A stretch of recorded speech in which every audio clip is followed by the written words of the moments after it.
500 টাকা। এটা কি করি? মেকআপের জিনিস কিনবো? না, তাহলে তো আবার ওর থেকে মেকআপের টাকাটা ঝাড়া যাবে না। এটা দিয়ে কি করি? এখন বেরোবো, কিছু খাবো? না, আমার পয়সা দিয়ে খাবো না, বাবা না, খরচা হয়ে যাবে। তাহলে কি করি? ড্রেস কিনবো? না, ড্রেস কিনবো না। কি করা যায়? হ্যাঁ, বরঞ্চ বন্ধুদের সাথে বেরোবো ঘুরতে।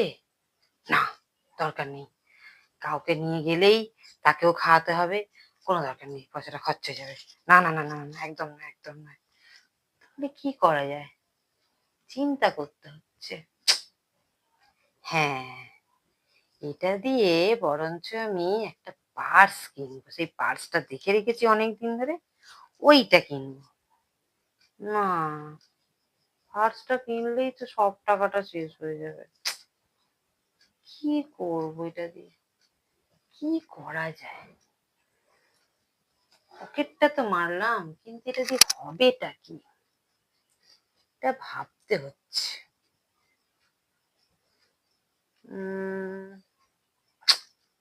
বুঝতে পারছি না তো এটা দিয়ে কি করলে ঠিক হবে।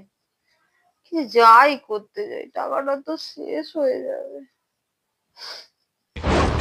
ভাবতে হবে